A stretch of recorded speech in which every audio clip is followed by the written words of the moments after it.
Subscribe now and press the bell icon. Never miss an update.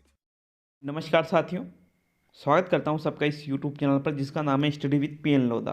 मित्रों, जैसा कि मैंने पहले कहा था कि रीट शिक्षक भर्ती हेतु मैं आपके 1 दिसंबर से वापस टेस्ट सीरीज रेगुलर लेकर आ जाऊंगा। तो बिल्कुल लेवल 1 और 2 के लिए ये टेस्ट सीरीज वापस मैंने आज से रेगुलर कर दी है। रेगुलर आपके क्लास से आ जाएगी साथियों।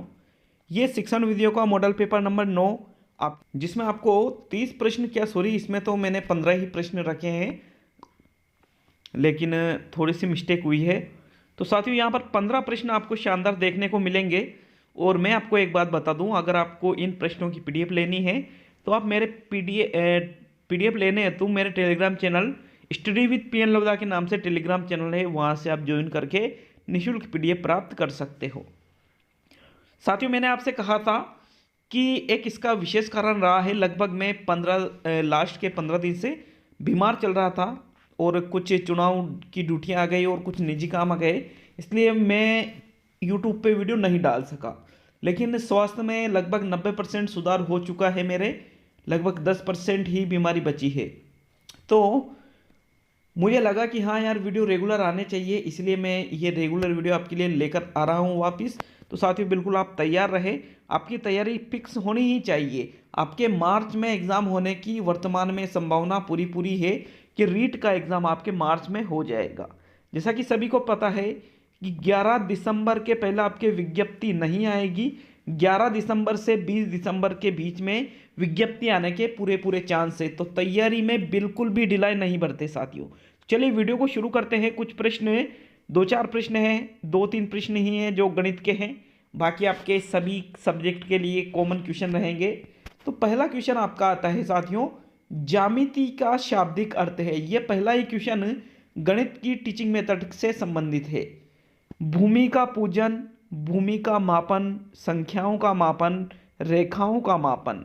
मित्रों, ज्यामिति का शाब्दिक अर्थ होता है भूमि का मापन। क्या होता है साथियों? भूमि का मापन। आपका दूसरा विकल्प यहां पर सही है प्रश्न संख्या 1 में। नेक्स्ट प्रश्न नंबर 2 देखेंगे मित्रों, बड़ी मांसपेशियों के विकास हेतु उपयुक्त क्रिया है। बड़ी मांसपेशियों की यहां पर बात की जा रही है। प्रश्न को समझिए फिर आंसर दीजिएगा। निशाना लगाना, रंग भरना, चिकनी मिट्टी से खिलौने बनाना, इनमें से कोई नहीं। तो मित्रों, इनमें से कोई नहीं तो नहीं आएगा। बाकी चिकनी मिट्टी से खिलौने बनाना और रंग भरना, निशाना लगाना, यहाँ पर आपको सही आंसर देना है। देखिए तीनों ऑप्शनों को देखते हुए बड़ी मांसपेशियों के विकास हेतु जो उपयुक्त क्रिया है वो है निशाना लगाना, क्योंकि निशाना लगाने में आपकी जो मांसपेशियां हैं वो बड़ी मांसपेशियां ज़्यादा काम आती है साथियों, इसलिए आपका प्रथम विकल्प सही है। हाँ, अगर आप चाहो तो इसमें तीसरा विकल्प भी सही कर सकते हो, चिकनी मिट्टी से खिलौने बनाना। ये भी मांसपेशियों से संबंधित ही क्रिया है, लेकिन यहाँ पर निशाना लगाना आपका ज़्यादा बेस्ट विकल्प रहेगा साथियों। तो प्रथम विकल्प यहाँ सही रहेगा प्रश्न संख्या 2 में। नेक्स्ट प्रश्न नंबर 3 पे चलते हैं। आपके तीसरा क्वेश्चन आता है, पर्यावरण अध्ययन की परंपरागत विधि नहीं है। व्याख्यान विधि, पाठ्य पुस्तक विधि, कहानी विधि, समस्या समाधान विधि। मित्रों, व्याख्यान विधि तो परंपरागत विधि ही होती है, पाठ्य पुस्तक भी परंपरागत है, कहानी भी परंपरागत है, लेकिन आपकी जो समस्या समाधान विधि है वो परंपरागत नहीं है। इसलिए आपका यहाँ पर जो चौथा विकल्प है वो सही रहेगा साथियों प्रश्न संख्या 3 में। व्याख्यान, पाठ्य पुस्तक, कहानी तीनों ही परंपरागत है और समस्या समाधान आधुनिक या नवीन विधियों के अंतर्गत आ जाती है, तो इसलिए चौथा विकल्प सही रहेगा। प्रश्न 4 देखेंगे मित्रों, निम्न में से किस विधि में दृश्य श्रव्य सामग्री की आवश्यकता नहीं होती है?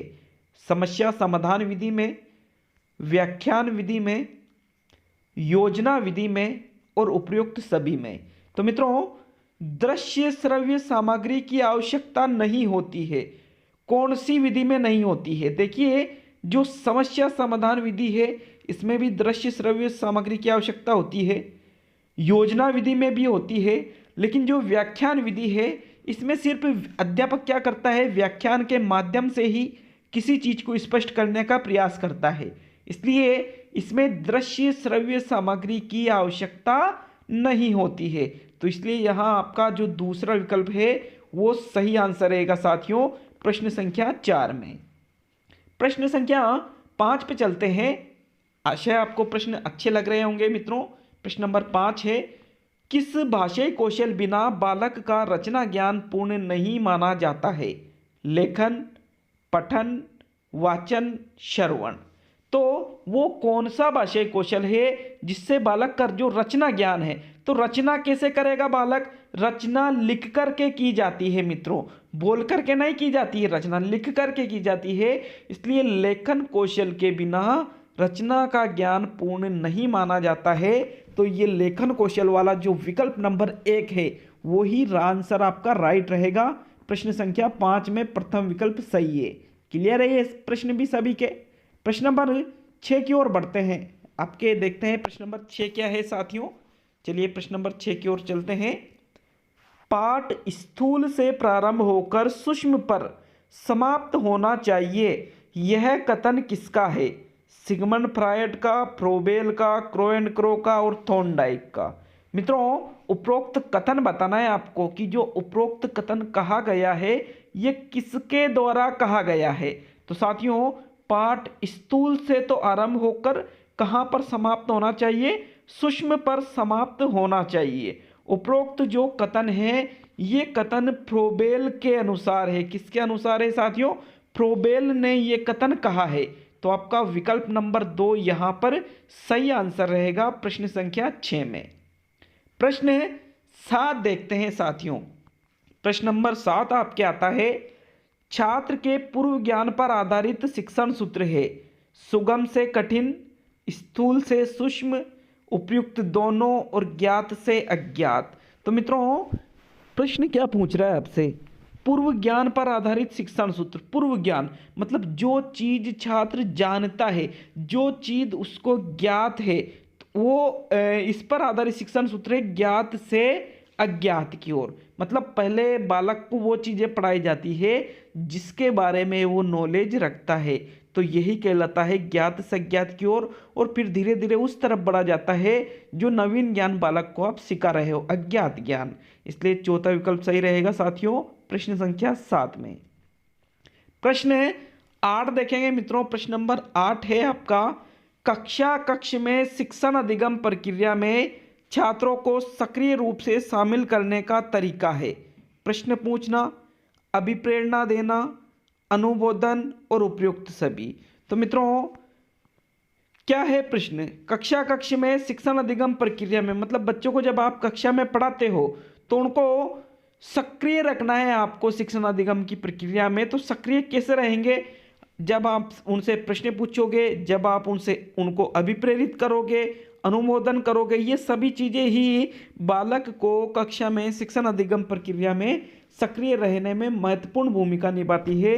इसलिए आपका यहाँ पर जो उपयुक्त सभी वाला विकल्प है विकल्प नंबर 4 वही आपका सही आंसर रहेगा साथियों प्रश्न संख्या 8 में।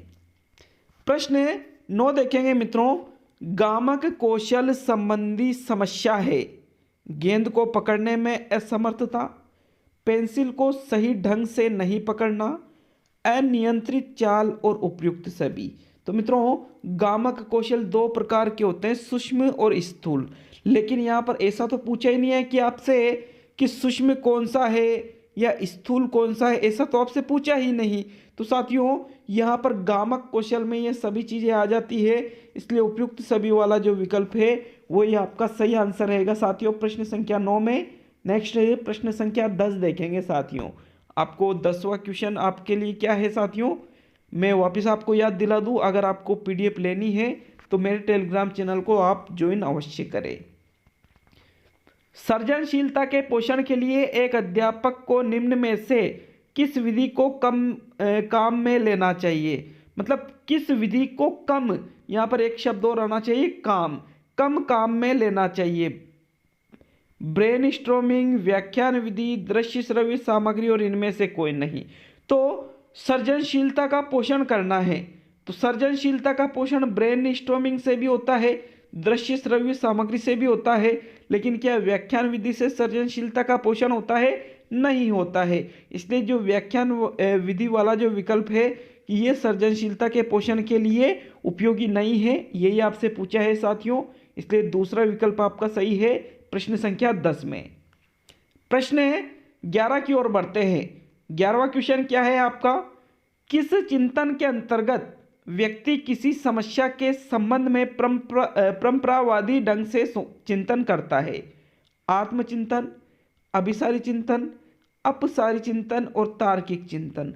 तो मित्रों प्रश्न क्या है, समस्या के संबंध में परंपरावादी मतलब जो पारंपरिक रूप से जिस चीज को सोचा जा रहा है, अगर व्यक्ति वैसा ही चिंतन करता है किसी समस्या के संदर्भ में, तो वो कहलाता है अभिसारी चिंतन, जिसको निगमनात्मक चिंतन भी कहा जाता है। क्या कहा जाता है? निगमनात्मक चिंतन भी कहा जाता है साथियों।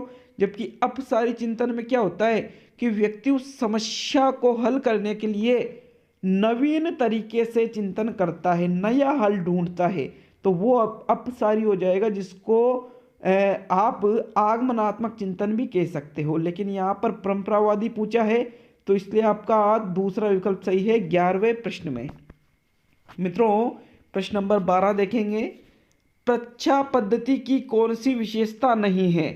यह सृजनात्मक ज्ञान पर आधारित पद्धति है, यह पद्धति वैज्ञानिक अध्ययन के लिए अनुपयोगी है, यह पद्धति छात्रों को आत्मनिर्भर बनाने में सहायक है, और यह पद्धति समस्या समाधान के लिए उपयुक्त है। मित्रों प्रच्छा पद्धति जो प्रच्छा प्रतिमान है उसके संदर्भ में दूसरा कथन असत्य है, या ये जो दूसरी विशेषता है ये प्रच्छा पद्धति की नहीं है कि यह पद्धति वैज्ञानिक अध्ययन के लिए अनुपयोगी है। मित्रों प्रच्छा पद्धति के माध्यम से आप वैज्ञानिक अध्ययन कर सकते हो, उपयोगी मानी जाती है। दूसरा विकल्प आपका 12वें प्रश्न में सही है। प्रश्न नंबर 13 पे आते हैं साथियों। प्रश्न नंबर 13 है, रेडियो, प्रोजेक्टर, वीडियो, टेलीविजन आदि है सॉफ्टवेयर उपकरण, हार्डवेयर उपकरण, घरेलू उपकरण, इनमें से कोई नहीं। तो साथियों रेडियो है, प्रोजेक्टर है, वीडियो है, टेलीविज़न है, ये सभी चीज़ें आपके हार्डवेयर उपागम में आ जाती है। जबकि जो सॉफ्टवेयर उपागम है, जो सॉफ्टवेयर उपकरण हैं, उनमें मित्रों क्या आता है, जो अंदर की चीज़ें हैं, जैसे कंप्यूटर के अंदर जो फंक्शन होते हैं, वो सभी चीज़ें सॉफ्टवेयर के अंतर्गत आ जाएगी। इसलिए आपका दूसरा विकल्प यहाँ सही रहेगा 13वें क्वेश्चन में। प्रश्न नंबर 14 देखेंगे अब। प्रश्न नंबर 14 है, तुलनात्मक अध्ययन के लिए सर्वाधिक उपयुक्त है ग्राफ, चित्र, ग्लोब, श्यामपट्ट। मतलब किन्हीं दो चीज़ों के मध्य अगर आपको तुलनात्मक अध्ययन करना है तो इसके लिए सबसे बेस्ट होता है साथियों ग्राफ।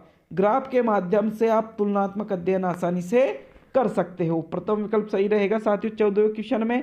और आज का अंतिम और 15वां क्वेश्चन देखेंगे। लेकिन वीडियो अच्छा लगता है तो लाइक शेयर करना नहीं भूले, और चैनल पर नए हो तो सब्सक्राइब करके जरूर जाए साथियों। प्रश्न नंबर 15 है, आज का अंतिम क्वेश्चन है मित्रों। ये निम्न में से त्रिआयामी माध्यम नहीं है, डायोरामा, प्रतिमान, होलोग्राम और ग्राफ। तो मित्रों त्रिआयामी या जो 3D जिसको कहते हैं, वो कौन सी सामग्री होती है जिसमें लंबाई हो, जिसमें चौड़ाई हो, जिसमें ऊंचाई हो, वो सभी सामग्रियां त्रिआयामी के अंतर्गत आ जाती है। इसलिए आपका जो ग्राफ वाला जो विकल्प है साथियों, ये त्रिआयामी में नहीं रहेगा, बल्कि ये दृश्य सामग्री में रहेगा। किस में रहेगा? दृश्य सामग्री में। तो चौथा विकल्प सही रहेगा 15वें क्वेश्चन में। साथियों आज के 15 क्वेश्चन थे, अच्छे लगे हो तो जरूर बता कर जाना, और ये भी बताया कि आपके कितने क्वेश्चन सही हुए हैं। बहुत बहुत धन्यवाद साथियों। रेगुलर क्लास आपके आज से आ जाएगी, मैंने पहले ही बोल दिया था। मिलते हैं अगले वीडियो में। बहुत बहुत धन्यवाद सभी लोगों का।